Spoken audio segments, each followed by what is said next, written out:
Good morning, everyone. Pwede ba natin palakpakan ulit si Lord for another round? Ken, thank you po. Good morning. I hope na through that video somehow nakita natin yung ginagawa ni Lord dun sa Khon Kaen, Thailand, which is yung pinuntahan natin last time. So, ako nga pala si Kenneth. I'm one of your staff here in Victory May Kawayan. Okay lang ba medyo pagpagang ka ba? Nakakabahan ako. Pero yun nga, gusto ko lang mag-thank you for sending us, for supporting us in prayers, especially a heart ng movement natin. Later I will discuss yung more about it. So right now, okay na ba yung natin? Pakilala ko muna yung family ko. So, yun. So here's our family, si Emily, si Hannah, and si Hans. So si Emily is one of our campus missionaries here. Si Hans is currently grade 1. Kaka-graduate lang siya nung last month, 2 months ago. I think. So ngayon grade 1 na siya, kinder siya niyan. So si Hannah ito, 2 years old. Say hi to them. Hi guys. Ayan, so ito yung family namin. Hopefully pag-pray nyo kami lagi, especially wife ko kasi siya yung pumunta ng campus, nag-reach out sa mga students. So, we're in a new series, Dead Ends to Doorways. Sino dito yung medyo napakanta nung nabasa niyo to? Part kasi music team, kaya medyo, if you know, you know. I think merong lyrics ng song na binanggit yan, kung familiar kayo sa New Beginnings. No? So, bakit kaya Dead Ends to Doorways? Kasi we believe as a church, as a movement, na yun nga, yung reaching out to other nations is one of what we do. So sabi dito, ayan, ito yung lagi natin. Sino yung dito graduate ng L113? Papa ba? Check kung kabisado niyo. Hindi, joke lang. Ito yung ginagawa natin as Victory, as a church. So we're here to establish Christ-centered, Spirit-empowered, social responsible churches in every and campus ministries in every nation. So we do 3 things here, no? On a Sunday, lagi natin sinasabi, we honor God and make disciples. Pero ito yung focus natin as a movement, as a church. So, plant churches, campus ministry, world missions. Okay? So, whenever we talk about what we do as a church, as a movement, ito yung lagi natin sinasabi. Plant churches, campus ministry, world missions. Ayan. So, again, in behalf of 10 Days Bulacan missions team, we would like to thank you for your support and for your prayers. Right now, we'll be focusing on the third part, yung diniscuss ko kanina, which is the world missions part. And isa to sa parang, hopefully, maging heartbeat natin. Yes, we do church plants, we do campus ministry, but at the same time, ang heart natin is hindi lang para dito sa atin sa Pilipinas or sa Bulacan or but to every nation. Okay. So, balikan ko lang konti notes ko.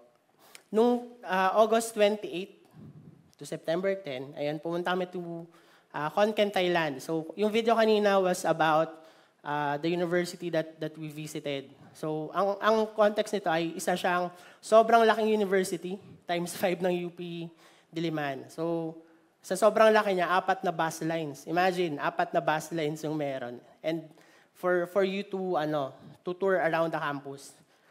Isang student kang kausap ko, sabi ko, you know what, our school in the Philippines is just one of your faculty here. Ganun kalaki. Sabi ko yung school ko nung college, kasing laki lang nung engineering department. So grabe yung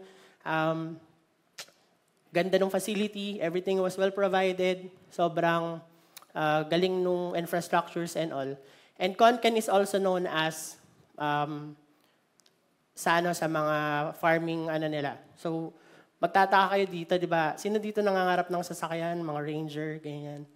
Doon, since mayayaman din yung farmers, yung ranger actually, yung pinang-deliver lang nila sa mga market. So, imagine nyo, ganun ka yaman yung Khon Kaen. Yet, yun nga, di naman porket okay lahat, okay na talaga. They still need the gospel, which is si Jesus. So, sabi dito, ayun nga, later mag-share akong personal story ko and personal highlight about that trip.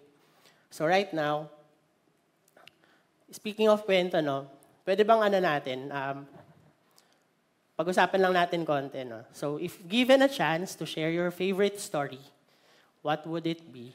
Are you excited to talk about it? And what makes you excited? So, sino dito yung yung parang meron kang story na paulit-ulit sa'yo, na hindi mo napapansin na nakikwento mo lagi sa iba? Ako lang ba yung meron? Most of you meron. Si Lloyd, kasama ko to eh. Makwento to. So, pag dinikitan niyo siya, magkikwento yan bigla. De, joke lang. Pero legit, di ba? May mga stories tayo in our lives na seemingly parang automatic. Yung parang kahit hindi tayo tinatanong, kinikwento natin. And siguro kung ako tatanungin nyo, ikot lang yan sa mga bagay that I am passionate about. So, number one, syempre, passion ko yung music. By the way, nag-promote din.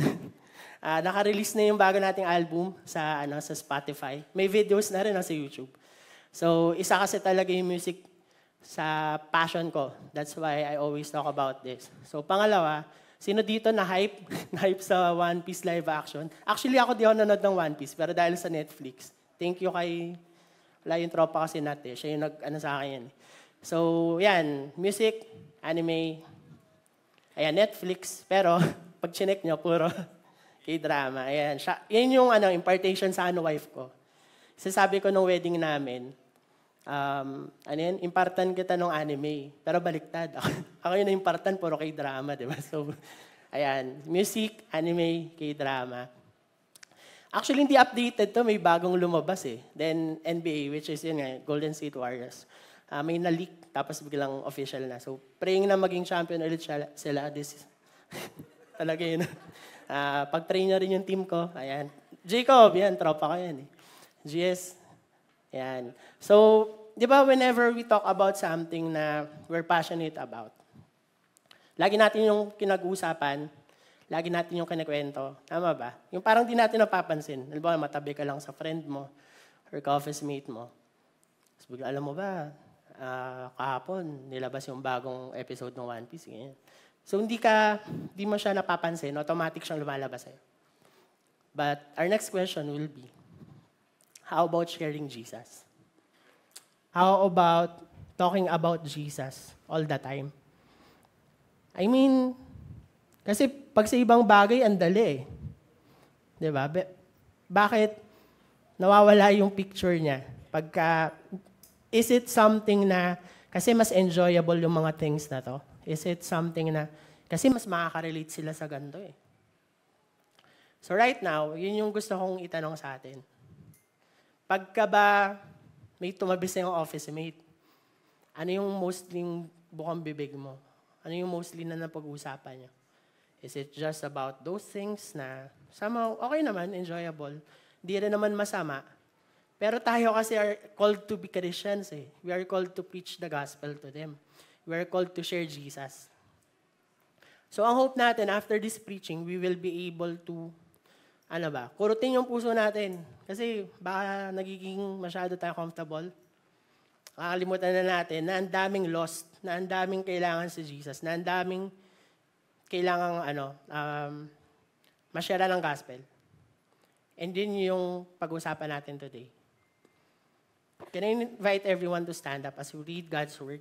So may mga Bibles na po dyan. Wala na po kayo excuse na hindi magbasa. So, Acts 1, 1-8. May page dito eh. 5:30.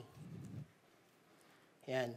Let's read. In the first book, O Theophilus, I have dealt with all that Jesus began to do and teach until the day when he was taken up. After he had given commands through the Holy Spirit to the apostles whom he had chosen, he presented himself alive to them after his suffering by many proofs, appearing to them during 40 days and speaking about the kingdom of God. And while staying with them, he ordered them not to depart from Jerusalem, but to wait for the promise of the Father, which he said, "You heard from me, for John baptized with water, but you will be baptized with the Holy Spirit not many days from now." So when they had come together, they asked him, "Lord, will you at this time restore the kingdom to Israel?" He said to them, "It is not for you to know times or seasons that the Father was fixed by his own authority. But you will receive power when the Holy Spirit has come upon you, and you will be my witnesses in Jerusalem and in all Judea and Samaria and to the end of the earth. Lord, thank you for this time. Thank you for your word. I pray, Lord, na as we study your word, may we be moved. Touch na po yung heart namin. May we be caught to the heart na yung gospel is for every nation. It's for everyone. Di lang dito, but most importantly, dun sa mga nasa labas, mga walang relationships niyo. Lord, I pray that you will guide us, Lord, as we study your word today. In Jesus' name, amen. You may take your seats.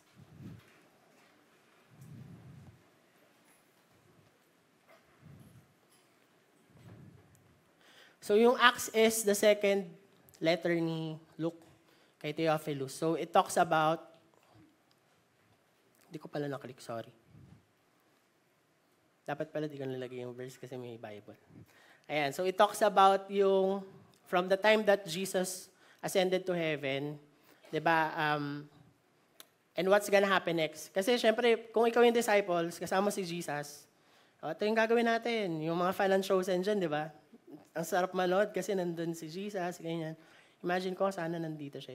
Huwag mo muna ngayon, Lord. I mean, there are things na nangyari na nandito si Jesus, and this time, it's different kasi alis na si Jesus. So, may isang story na alala na sabi ni, ko si Pastor Ruyen, sabi niya, if there's something na sobrang important sa'yo, tapos palis ka, ano kaya yun? So, sinabi ni Jesus dito, yung mangyayari, kung ano yung gagawin ng disciples pag wala na siya, and what's they're gonna need. So, pag alis ni Jesus, yung disciples may iwan, pinahintay niya yung mga disciples for the Holy Spirit. Kasi alam ni Jesus, di ba ito yung promise niya sa mga apostles na, yes, aalis ako, pero iwanan ko sa inyo to. And we'll be talking about that later. Okay? So,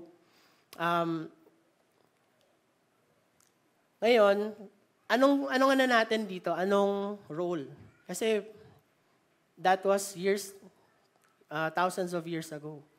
So now, as Christians, as followers of Christ, ano yung command? Ano yung charge niya sa atin, di ba? So, what now? So, ano naman pong kinalamanan tagal na po nun. Baka sa mga disciples lang nangyari yun. Sa amin, baka hindi. So right now, gagawin natin, medyo itatawid natin kung ano ba yung kailangan natin gawin, ano yung matututunan natin sa verse na command ni Jesus, and ano yung kakailanganin natin in order for us to do it. Gets nyo ba? So, what now? Preach the gospel. Yung point number 1 ko, nakalagay dyan, God's mission. Yung mission is something that you do to achieve a goal. Diba? Tama ba? Yung mga fans ng Mission Impossible dyan, yung nakalimutan ko yung pangalan. Basta yung Pogi, hindi, yung luma, Mission Impossible. Nag-away pa yun. Sorry. Hindi, sige, hindi ko na, Tom Cruise, yan. Yun kasi mga kapanahon na namin, na paghalataan yung age, sorry po. So, yung God's mission, diniscuss siya doon sa verse 8.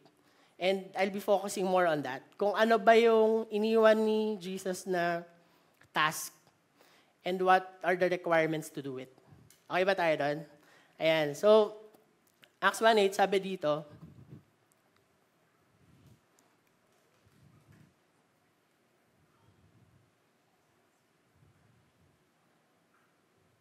and you will be my witnesses in Jerusalem, and all Judea, and Samaria, and to the ends of the earth. Ayan.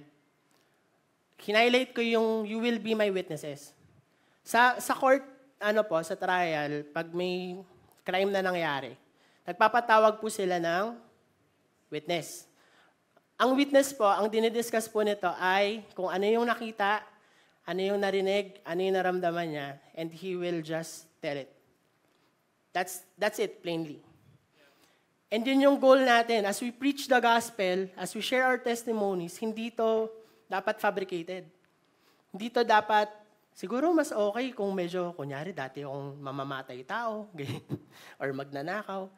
It's like you're saying na ikaw mismo, parang yung life mo hindi enough for you to share yung gospel. I mean, pwede naman na, ito lang po yung ginawa ni Lord sa buhay ko eh. Ito lang po yung share ko sa tao. Ito po yung pagkakaintindi ko ng gospel. Ito po yung share ko. May nakalagay ako dyan mamaya yung definition. Sakto may mga L113 dito. Tatawagin ko kayo saglit. Pero legit, di ba? Parang, yun naman talaga yun eh, witness. Ano nakita mo? Ano yung narinig mo? And ito yung command sa atin. As we do God's mission, as we preach the gospel, we should be witnesses. Hindi pwede yung hindi pwede yung pekein. Hindi siya something that you should fabricate. Kasi mararamdaman yun ng tao. For example, may gusto kang i-one-to-one, may gusto kang isama sa victory group. Ramdam yun yung parang yung kwento niya, iba yung sinabi dun sa kasama ko, yung one-to-one chapter 2 namin, iba yung kwento niya dun eh. So, ang hope natin, ito yung command ni Lord di ba? Should be witnesses. I know mahirap, daming challenges and all, pero ito yung kailangan natin gawin. Ito yung inas sa atin ni Lord for us to be witnesses. So, ayan na, L113. Nakita ko si JM, bro, yari ka, de joke. What is the gospel? So, for some, syempre may kanya-kanya tayong translation, pero I hope we can agree na plainly, ito siya. I mean, hindi siya kailangan kabisaduhin huwag niyo namang in your own words, what is the gospel? Tatawag ako. De, joke lang. Pero i-ano ka na lang. So, according kay Rice Brooks, this was, yun? God's not dead ba? So, ito yung definition of the gospel. Sabi dito, the gospel is the good news that God became man in Jesus Christ. He lived the life we should have lived and died the death we should have died in our place. 3 days later, he rose from the dead, proving that he is the Son of God and offering salvation and forgiveness of sins for everyone who repents and believes in him. That's it. Kaso lang, may isang video yata ang DC 2023. May plinay kami. Para sa inyo, in your own words, ano yung gospel? Hulaan nyo kung ilan nakasagot. Isa. Dalawa lang. Ang nakagulat, isa doon bata. Kids church. So, parang sobrang na-encourage ako. At saka ito, sabi, alang galing, buti pa siya kabisado, kung di ko kabisado eh. Tapos may isang sumagot doon, medyo, na siya, ENC Gold. Medyo may age na siya. In-explain niya on how he understands it. And nakapalog tong mga to. So, ang hope natin, whenever we preach the gospel, whenever we share Jesus, huwag natin kalimutan yung ginawa niya sa cross. Natin kalimutan yung salvation that He is freely giving. Baka lang, may kanya-kanya na tayong definition ng gospel. Baka lang, sa kanila ganito, sa kanila ganyan. No, ito lang ngayon. You can put it in your own words, para syempre, iba naman yun pagka hindi mo language, may harapan ka, diba? Pero ito yung gospel. And being witnesses, it should be, consistent. Ibig sabihin, sino dito yung bumili sa Shopee ng mga murang, hindi ko po inano yung mga murang items sa Shopee. Pero yung parang halimbawa, bumili ka ng something na alam mong 3,000 pesos. Tapos sa Shopee, 300 lang. Tapos mapapaisip ka, original ba to? Parang hindi naman original. Tapos magugulat ka, di ba? Parang ilang araw lang sira. Yung product that we are selling is more, the gospel that we are sharing is more than a product. Na ang hope natin na hindi to parang, yung shinare mo, iba. Yung shinare mo, mo na lang, works mo. Hindi na si Jesus. And may mga times talagang ganun di ba? In our victory group, in doing one-to-one, may times na imbis na si Jesus yung ma-share. Ikaw na ikaw na. Sabi nga ni Michael B., wow. Hindi. Pero yun nga, ang hope natin as we witness, our lives should back up our claims. Ibig sabihin, kung sinasabi mong Christianity is hassle-free, walang problema, baka hindi Christianity yun, baka hindi gospel yun, baka hindi si Jesus yun. Kasi sa totoo lang, when I became a Christian, things get harder. And syempre, since si Jesus na yung Lord mo, siya na yung masusunod. May mga bagay ka lang dating mong ginagawa na dapat hindi mo na ginagawa ngayon. Nagigets nyo ba? May mga bagay na dating okay lang kasi ginagawa rin naman nila eh. Ba't ako mag-iiba? Mahirap yun Parang ako yung counter-culture lagi. Imagine niyo yung parang may isang school of fish na parang sa Chosen, tapos isa lang yung gumagano. Ang hirap nun. Pero yun kasi yung calling sa atin eh. Yun yung command ni God. We should be witnesses. Our lives should back up our claims. Hindi yun dito joke. If you're here yung Christianity, lang yan? Sunday service. Tapos, mag-disciple. Yung honoring God and make disciples, minsan, nagiging redundant na lang every Sunday. Pero what does it really mean to you? Talaga bang niyayakap mo yon? Yung sinasabi natin dito, welcome to our 9 a.m. service, we're here to honor God and make disciples. May times minsan, we're here to honor God and make disciples. So parang paulit-ulit na lang. Yun naman kasi talaga yung pinapagawa ni Lord Hindi niya naman sinabing, magtayo kayo ng victory dyan, magtayo kayo ng JL dyan. Hindi. Sabi niya, be my witness. Preach the gospel. If you'll see the improvements ng hall natin, lahat to ginagawa natin, by the way, for us to disciple someone. Hindi dahil gusto lang natin maganda yung center, di lang gusto nating malamig, di lang gustong ma-enjoy, but more of engaging more people for us to be connected with them and preach the gospel. That's the goal. Every time, preach the gospel. All roads lead to discipleship. Sabi nga nila ni Ninong Ray. So we will do whatever it takes for us to preach the gospel. Lalo na sa mga walang relationship kay Jesus. And even to the nations. Sabi dito, starting nila Pastor Bo and Aterin, galing silang Bangkok, Thailand. They've been serving in the kids' church, I think. Then, nag-impress si Lord ng heart to do church plant somewhere in Thailand. But that time, hindi pa Konken yun. Wala pa yung kung saan. Pero they just prayed about it, I think, for years. 2 years yata sila nga sa Bangkok. And then, one time, nagdadrive sila, kinanta sa ni Pastor Bo, nagdadrive sila sa tunnel galing silang Bangkok. Papunta yata silang, kalimutan ko saan sila pupunta. Pero nadaanan nila Konken. Tapos, nag-speak lang ng blessing si Pastor Bo, pinag-pray niya yung place. Tapos, hearing the Lord, nung time na yun, sabi niya, I think we are called here. We are called to do church plant here. So for a year, they've been silent. For a year, they've been praying about it. So, hindi nila sinasabi sa senior pastor nila sa Bangkok. And then, one time, parang hindi ko sure kung meeting or convergence. Then, the senior pastor of Bangkok said, we're going to have church plant in Konken. And I sense na may mga sa yung tinawag to do that. And guess what? They answered the call. Imagine, kung ako rin, nung nakita ko, di po kami nakapunta sa Bangkok na church natin. Pero syempre, sentro, kung pupunta ka rin lang, doon ka sa Manila, doon ka sa, Bangkok, yung mga main cities. Pero ito sobrang iba, parang katumbas siguro sa atin ito, mga Davao, Cebu, malalayo, probinsya. Bakit sila doon pupunta Tapos sila lang. So, nung year na in-answer nila yung call, nung year na pinayagan na sila ng senior pastor nila, sila doon, I think nag-try sila nung, tawag nila doon yung parang ocular So, parang may ilang days ka magstay doon, check nyo yung place, pag-pray nyo, then, kung game na, di game. So, nung binigyan na sila ng go signal ni senior pastor ng Bangkok, stay sila doon. So, the first year, rough agad. Di ba we're talking about dead ends to doorways?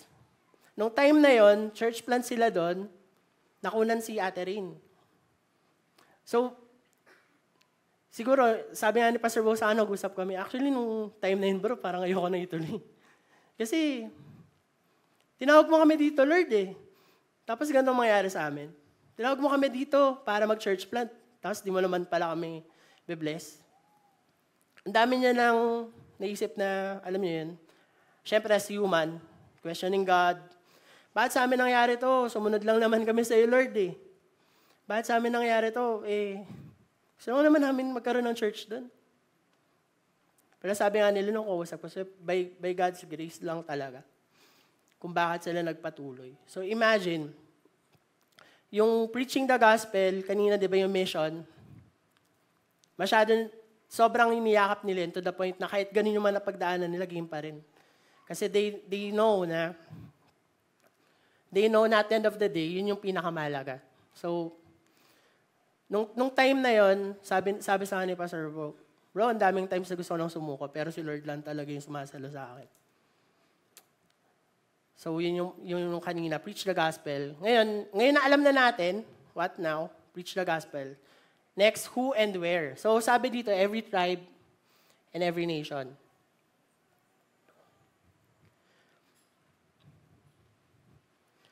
Yung heart kasi natin, di ba? May kanya-kanya tayong calling, di ba? I mean, not everyone has that heart to go sa ibang nation to preach the gospel. Some of us here pa nga, dito pa lang, naiyakan eh.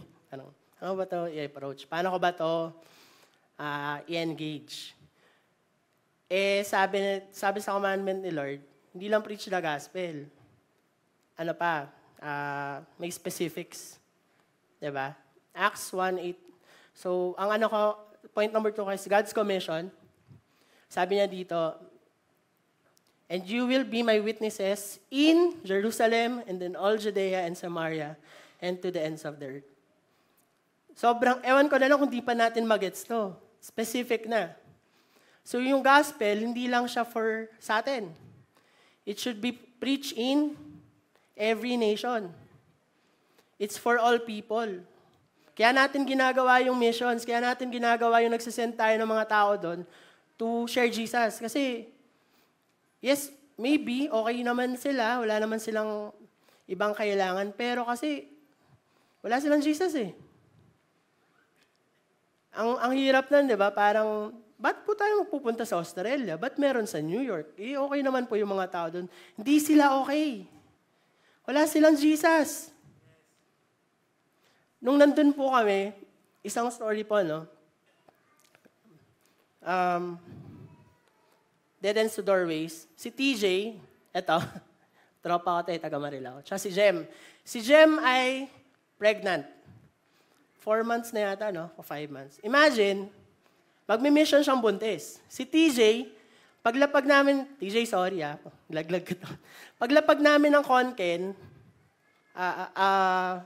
sobrang sakit ng tenga niya. Kasi magkasunod yung flight namin 3 hours plus 2 hours yata. Yung parang nabibingi siya. Tapos hindi niya maganon yung, as in, parang sobrang sakit. Naiyak na siya sa sakit. Doon pa lang parang nagpe-pray na yung team, Lord, bakit ganun? We're just here to help. We're just here to serve yet. Bakit? Si Jem, buntis. Paano siya maki-engage ng students? Siguro isang story, no? Lahat kasi kami may word from God. And I hope, ginagawa natin yun. Hindi lang naman whenever we do major things in our lives. Pero in everything that we do, let's always ask God kung sa atin ba talaga to, kung tayo ba talaga itinawag to do this. Kasi nung time na yon, si Jem, ang alam kong story niya, ang word sa kanya ni Lord, yes, you're bearing a child, pero game pa rin. Ang specific word sa kanya, the students will just draw to you. And surprisingly, pagdating namin doon, legit yun. May nakasabay lang siya mag-CR, paglabas niya, kausap niya na. May nakatabi lang siya sa bus, nakuha niya na yung contacts. Sobrang galing. Again, kasi sumunod lang naman sila Sumunod lang sila na gawin natin to kahit mahirap, gawin natin to kahit si TJ yata 3 araw na bingi. Minsan nga ginagan ko, bro, rinig mo ba? Hindi ka naman kinakaltok. De legit talaga. Parang 2 days siyang di makarinig maayos dito. Kasi iyak siya ng iyak kasi masakit. May isa pang nangyari kay Jem. Yung dito niya namaga. Tapos buntis siya, bawal siya maggamot. So sabi ng Lord, kailangan namin kayo.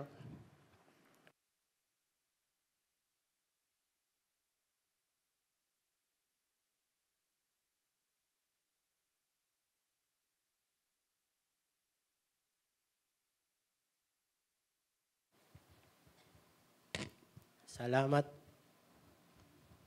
Ayun, kanta muna ako, de joke lang. Pangarap ko kasing kumanta, de. Pero legit, sobrang dami naming challenges. Ako naman, personal story ko. Tigas kasi ng ulo ko, alam nila JM to, nila Pastor Ruby. Monday kasi may basketball, di ba? So, narinig ko na si Lord, wag na pumunta dyan, may injured ka. Kasi tigas ulo kasi, kasi po, basketball po dun, 2 days a week. Baka mabigla ako pag di ako nag-practice dito. So, di pa ako, wala pang ginagawa. Tawa nga sila Enzo nun eh. Sabi ko, pambira na. Pagkapasa sa ng bola, palabas pa lang ako. Pinulikat ako. As in, malalang pulikat, di ko talaga malakad. Well, that's Monday. Flight namin ay Saturday yata. Sunday. So parang, Lord, sorry na kasi gusto ko lang naman mag-serve, Lord eh. Pero ang dami ng in back of my mind, discouragements, kakasakit yung mga bata. Dami talaga. As in, sobrang daming hindrances. But, sabi ni Lord eh, gawin natin to. Ito yung command niya, ito yung commission niya sa atin to go and make disciples of all nations. So kung siya rin tumawag sa amin, siya rin yung magdadala sa amin doon. Kung siya yung tumawag sa amin, siya yung magpoprotekta sa amin, sa maiwan kong pamilya, sa mga maiwan namin mahal sa buhay. Kami mismo. And yun nga, kailangan lang talaga natin magkaroon ng heart na wala silang wala silang Jesus. Isang counterculture na ginagawa ni Ian C. Conken. Ang estudyante po kasi doon, sobrang well-provided ng lahat. Imagine nyo, yung facilities nila, sobrang ganda, automatic lahat ng doors, aircon lahat. Parang gusto na nga pong mag-aral minsan din. Pero legit, nung nag-usap ko na Pastor, sarap mag-aral dito. Pastor Bo, sabi niya, alam mo bro, kasalanan na lang ng estudyante pag di siya nag-aaral kasi lahat provided. Internet, pati sa bus meron. Lalagin ka lang. Tapos, yung bus doon, sa sobrang laki ng campus, di ba narinig nyo kanina na, I think, 39,000 daw ba? Parang ganon. 4 na bus lines. 4 na bus lines para maikot mo yung buong KKU, Concan University kasi. So, may estudyante akong kinakausap, sabi ko, you know what? One of your faculty here is already my school in the Philippines. Sobrang laki talaga. Kasi, imagine nyo, nandun lahat, libre yung bus, pagkain mura. Ano pa hanapin nung pag-estudyante ka, di ba? Parang kung ako yun, aral na lang po ako. Plus, sobrang studious po ng mga Thais. Ano sila? Mahilig sila mag-aaral talaga. Matik. Di ko nga sure kung paano siguro sa culture talaga. Sobrang hilig nila mag-aaral. So, ang ginagawa po nila, 3, aral, sideline. Nag-aaral na, sa-sideline pa yun. Kaso lang, pag Fridays, ang campus hangout dito Saturdays, di ba? I-gather yung mga estudyante. Pag Fridays, since aral at sideline sila, doon sila magbabar. Doon sila mag-iinom, doon nila yan yung buhay nila doon sa kung san-san. And isa pong ginagawa nila, nilagay nila yung campus hangout ng dinner to midnight para lang hindi magpunta yung mga estudyante sa bar. Imagine, grabe yung counterculture. Grabe yung heart nitong mga to sa estudyante. Kasi, yun yung culture nila eh. Normal sa estudyante yung ginagawa nila eh. So, yun yung ginagawa nila. Mag-dinner, tapos may games, then may word. And then, pagkatapos ng word, pwede na ulit bumalik ng games. Surprisingly, ang oras nun ay 7 to 4 a.m., 3 a.m. Max nga daw yung 4. Para lang hindi sila mapariwara. Para lang hindi sila mapunta sa bar. And, nung inisip nga namin, actually, alauna pa lang, inaantok na kami, ganun, mata namin. Kasi nga, sobrang iba yung ginagawa nila dun. Bakit natin to ginagawa?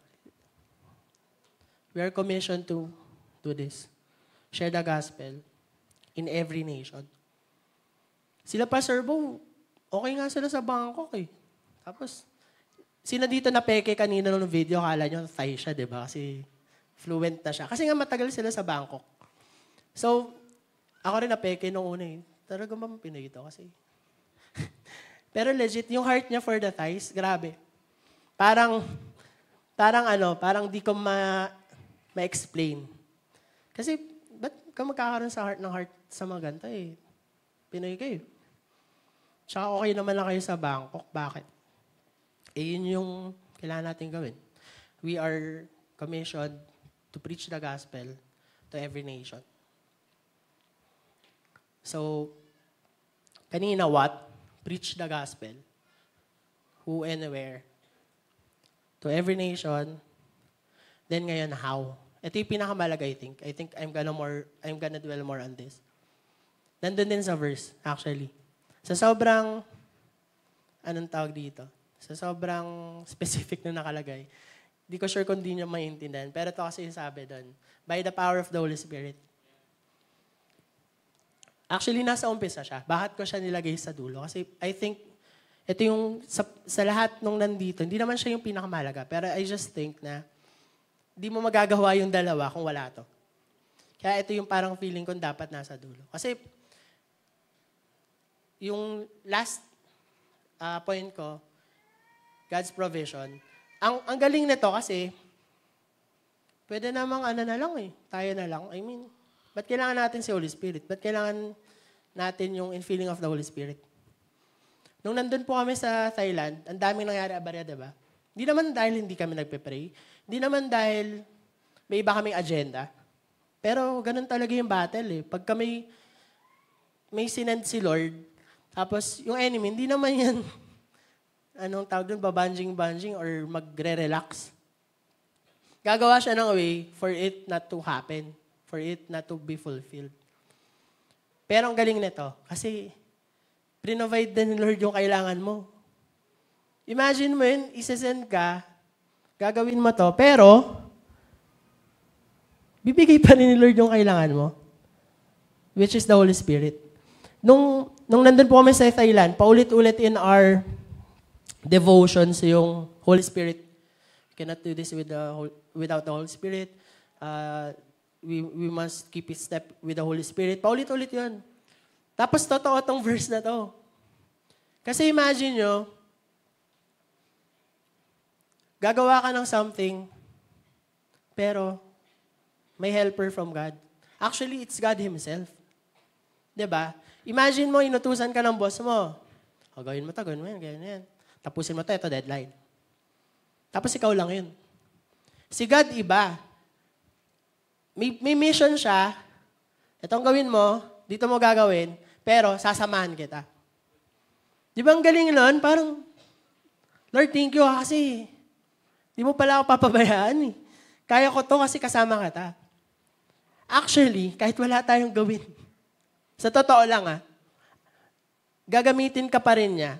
I mean, yes, magaling tayo, yes, may strength, grace, pero lahat naman to nang galing kay Lord eh. Di nyo ba nakikita yun? Na yes, nagagawa natin mag-disciple. Yes, nagagawa natin mag-church, mag-victory group, gumawa ng mga outreaches and all. Pero power of the Holy Spirit yun eh. Di naman yun on our own strength. I think, left with our own strength, di talaga. Baka pumunta lang kami doon, nag-enjoy lang kami. Nag-bakasyon lang. Pero clear sa amin to eh. Preach the gospel to every nation, pero sasamahan kita. Kasama mo ako dyan. Hinighlight ko yung first part. But you will receive power when the Holy Spirit has come upon you. Meron akong favorite shirt nung Ignite, I think. Ano siya eh, pumaka siyang Iron Man, yung power button lang na blue. So sobrang favorite ko yun, nag-propose ako kay Emily suot yun. Sabi ko, Lord, kailangan kita dito. Baka di ako sagutin eh. Hindi, joke lang. Pero, so sobrang favorite ko legit yun, suot ko talaga siya. Tapos nakalagay sa likod yung verse, but you will receive power when the Holy Spirit has come upon you. Dumarating ba sa point na may mga in times na parang lagi kang nahihirapan? Parang redundant lahat, nakaka-burnout. Ito na naman, Sunday na naman, attend na naman ako. Ay, alam ko na yan, mag-worship, may mag-a-announce, may mag-pray, tapos word, tapos... baka hindi ka nakakonect sa tamang source. Baka hindi itong power na ito yung pinagtatapan mo. Kasi kung nafe-fill ka ng Holy Spirit, hindi ka mauubos eh. I mean, yes, nakakapagod, nakakatamad minsan, nakakaantok. Para yung katabi mong tulog. Hindi po ikaw, hindi po. Nagising, sorry. Hindi ko sadya. Pero legit, di ba? May mga times na nakakatamad mag-disciple. Yung wina-one-to-one mo, lagi ka namang iniin dyan. Yung victory group mo, 3 lang kayo. Father, Son, Holy Spirit. 4. Ikaw. 4 pala. Sorry. Salamat, mahal. So, nakakapagod po talaga. Nung nandun po kami, aga namin lagi. Sabi ko kay Pastor Rui, ano po dito? Grind. 7 a.m., gising na kami, devotion ng 8. Tapos lahat po na activities namin natatapos sa alas 10, may debriefing pa alas 12. Tapos nagtataka lang ako, sabi nga nung asawa ko, alam mo, hindi ka naman nagigising ng ganyan kaaga lagi. Bakit?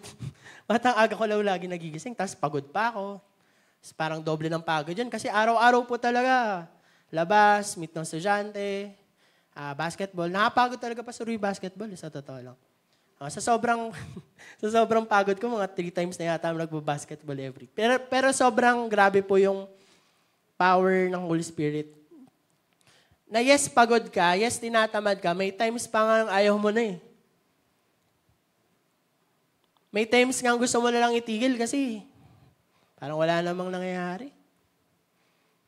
Yung wina-one-to-one ko, 1 taon na, wala pa rin. Hindi pa rin nagbi-victory weekend. Yung victory group ko po, naghihingalo na. Parang 3 weeks na po kami hindi nag-meet. 3 months na po pala. Yung command, yung mission na binigay sa atin ni Lord to go in every nation. Kaya napahalaga nitong part na ito. Imagine nyo, mapapagod ka talaga, physically. Pero dahil nakatap ka sa Holy Spirit, magpapatuloy ka. Dahil nakatap ka sa power ni God, mahirap pero kakayanin mo. Magpe-persevere ka. Kasi alam mo, sa puso mo, na pag di ko to ginawa, wala, yung bata, kawawa. Kanina, di ba, sinabi ko yung mga estudyante doon, well provided. Pero hindi kasi talaga okay. Wala silang Jesus. Kung doon pa lang, parang nagdi-disagree ka na. Bakit? May mga nasa Australia, may mga nasa US. Wala nga silang Jesus. That's why it's very important na hindi natin to gawin on our own. Hindi natin to gawin by our own strength. By His Spirit. Nung nandun po ako, ang prayer ko po talaga, Lord, kahit isa lang, sayang naman punta sa akin kung wala man lang ako mapreachan. Tapos, dumating po talaga sa point na minsan nakaka-discourage kasi yung ibang galing, dami. Si TJ, 4 lagi kausap. Kasi nga maana siya eh. Tapos ang prayer ko, Lord, itong estudyanteng to, didikitan ko to, bigyan mo ko ng opportunity. Kasi sa Thai po, for you to build a relationship, it takes months. And we have 10 days. Paano yun, Lord? Parang di ka naman kaya. Sila Pastor Bonga, taon na nila itong minimit eh. Kasi kami 10 days lang. Posible kaya? Pray lang ako, Lord. Not by my own strength, by your Spirit. Lord, samahan mo ako. Kasi kung ako to, hindi ko kaya. Marami pong times, to be honest, na parang nakaka-discourage. Kasi si Jim, ba naman, lapitan ka ng estudyante? Di ba? But Lord, iba yung word niya. Sa akin, hindi eh. Pero may kanya-kanya kasi tayong calling eh. May kanya-kanyang pinapagawa sa atin si Lord. And may kanya-kanyang, hindi naman yung late or laki, no? Pero may kanya-kanyang papadala sa ating, burden. For some, it may be magaang lang for them. For some, sobrang bigat. Di ko alam kung ano yung burden na dala mo ngayon. Pero I'm just saying, tap on God's power. Tap on the Holy Spirit. Kasi apart from it, wala. So, meron po ditong picture.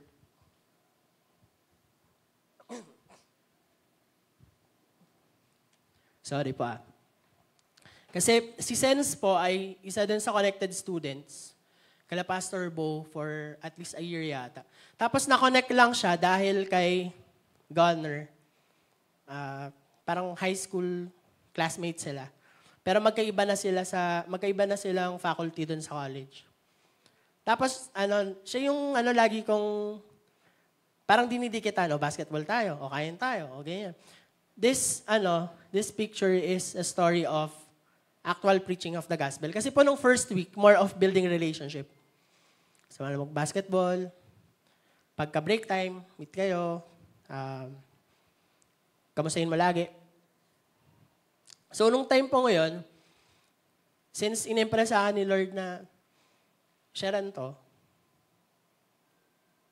paalam mo yung pastor kasi mamaya, mahirap eh. Hindi naman mahirap. Pero syempre, iba yung may, go signal from the local team. Kasi we cannot do something na hindi nila i-approve. So, sabi ko, Pastor Bo, okay lang ba? Alam ko si Lord eh. Sharean ko to.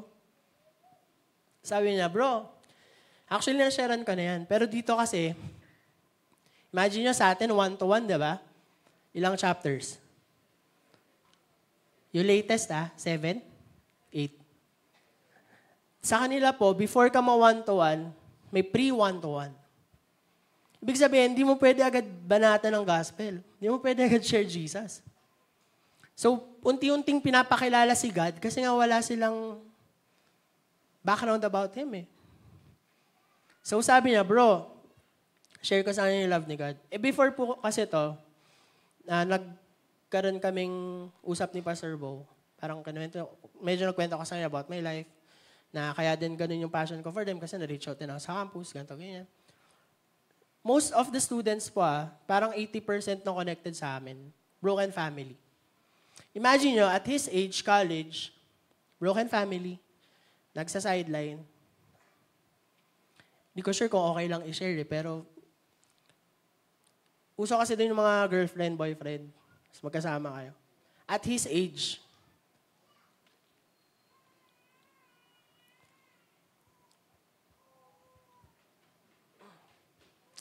sorry po, medyo pinipigilan ko lang.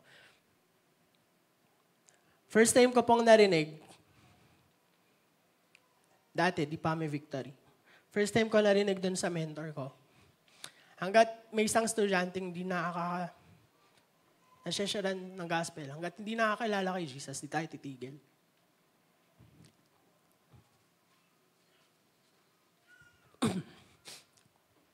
So, natuwa lang ako kasi sa victory ganun. We're for the next generation. And ang hirap nito kasi ang daming barriers eh. Buti na lang marunong mag-English, at least meron kaming konting in common. So, nakapag-converse. Pero narinig ko sa Lord eh. So sabi sa akin ni Pastor Bo, bro, okay naman, share mo testimony mo, ganyan. Then, talk about the grace of God. Sa Buddhism po, merit-demerit yan. So, sobrang iba yung grace. Kasi yung grace ni Lord is unmerited favor. Na binigay niya sa atin. Paano maintindihan ng bata yun? All his life, they've been doing this. Ito yung religion, ito yung family, ito yung mga ginagawa. Tapos, nung time na yun, share ko yung testimony ko. Broken family na dati. Pero,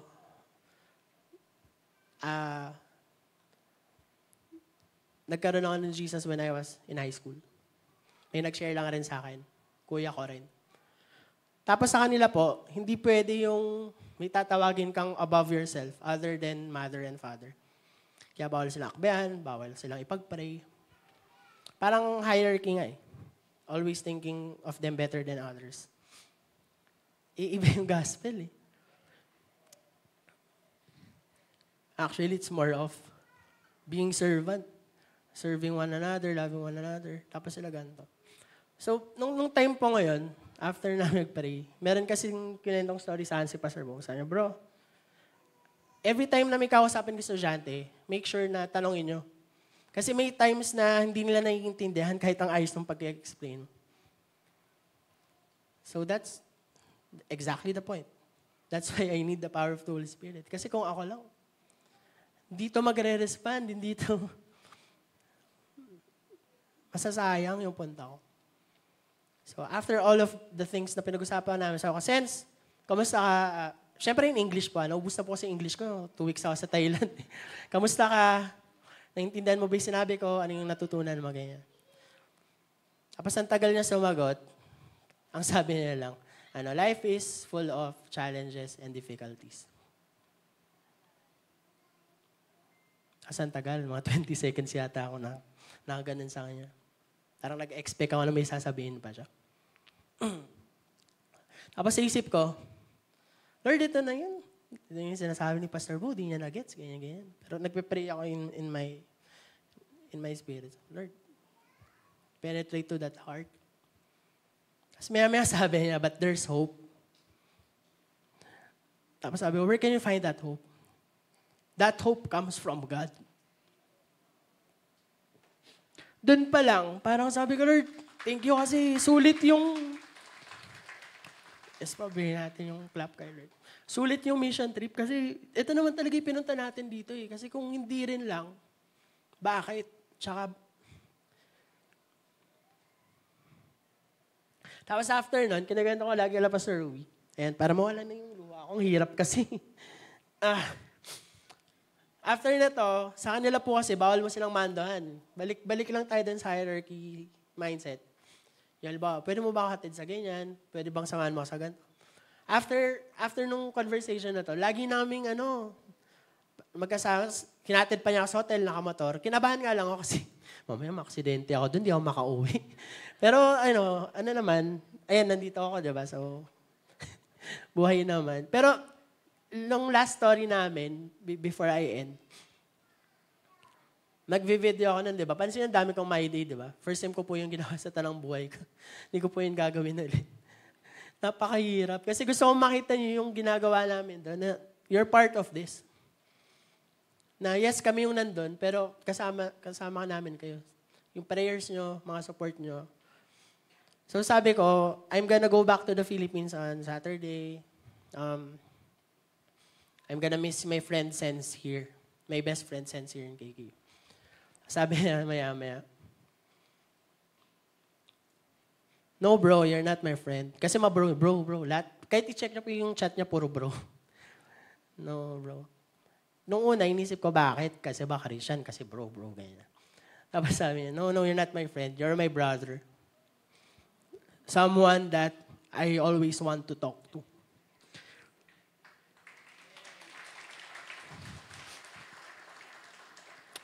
And that's the goal. Kaya rin yung mga campus missionaries natin, ginagawa to. Kasi walang ibang kakausap sa kanila. Walang ibang magpipreach sa kanila. Walang ibang makikita ng buhay, kundi tayo. And ang hope natin, hindi lang ito matapos sa atin. Alam ko, yung iba sa inyo, yung pamilya niyo, hindi pa lahat Christian. Yung best friend sa work or sa school, hindi pa Christian. Pero, may mga ganito sa labas eh. Ang dami nga nila eh.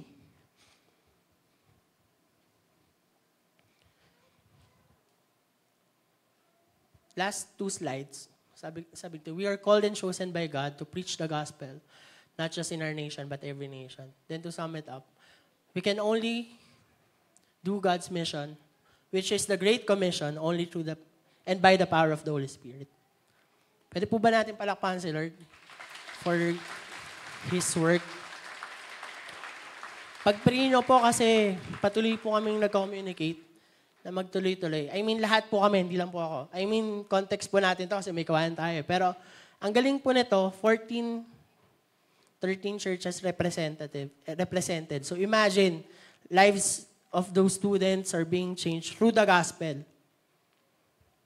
And lagi nyo pong isama sa prayers kasi weird po sa kanila yung hanggang ngayon may nagme-message. Sobrang counterculture po yun. Kasi for them, relationships, pag umalis na yan, wala na yan. Eh, ang goal po natin, hindi lang hanggang doon eh. Di pa nga niya alam yung, chapter 1, salvation. Di pa nga niya alam yun eh. Wala pa siya doon eh. Pag-pray nyo po kami, kasi ang goal po namin, ma-build pa rin yung relationship kahit nandito na kami. At the same time, ma-preach talaga yung gospel, which is yung kanina. Again, sobrang thank you po sa inyo. Appreciate po namin yung support, yung prayers. And we cannot do this alone. Thank you po for everything that you're doing. Especially yung pag-send po sa amin, sobrang malaking impact po yung nangyari sa buhay ng mga students. Kahit pa isa-isa, at least we're going there, di ba? So, can I invite everyone to bow down their heads and pray? Ikaw, called ka to go to the nation, to preach the gospel by the power of the Holy Spirit. Again, with everyone, no one's looking around. This is not to put you on that spotlight. No? Pero can you raise your hand? If you are that person that you believe you are called to go to nations, to preach the gospel, can you raise your hand? Thank you for that hand. God sees it. Thank you for that hand.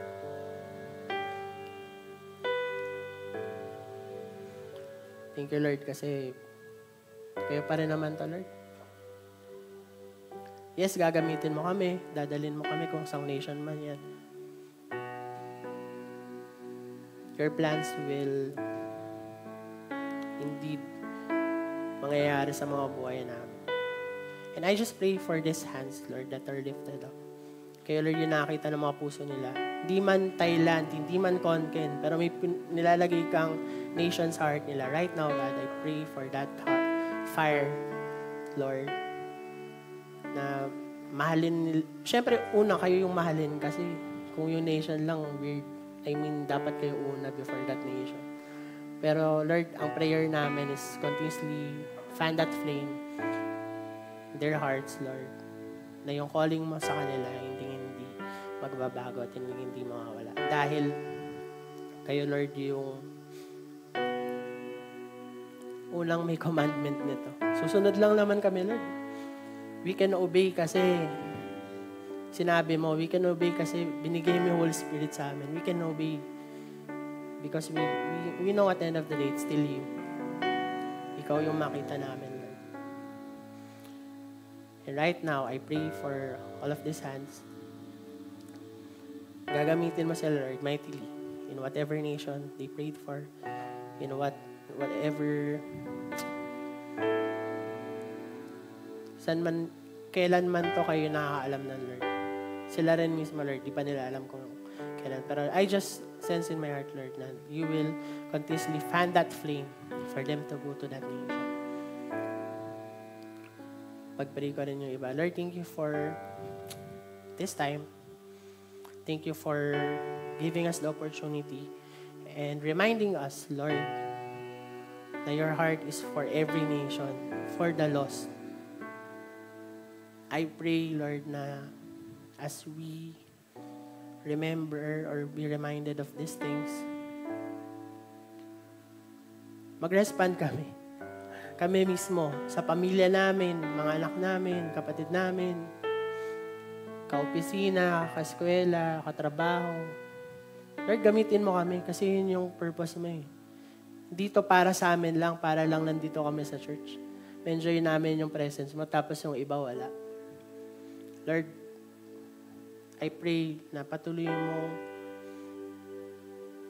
payabungin, Lord, yung pagmamahal sa ibang taong wala pang relationship sa'yo.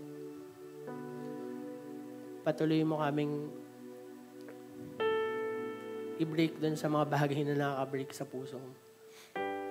Kasi Lord, kung okay naman sana sa iba pero wala silang Diyos, yun yung hindi okay. Pwedeng nasa kanila lahat, pwedeng maayos yung lahat, pero walang Jesus. I pray, Lord, na yun yung lagi naming madala sa mga puso namin. Alam ko mahirap, alam ko mag-step out kami sa comfort zone, pero ito yung commandment mo, Lord. So I pray that we'll respond in faith only through the power of the Holy Spirit, God. Thank you, Lord, for each and every one who's here. In Jesus' name we pray. Amen.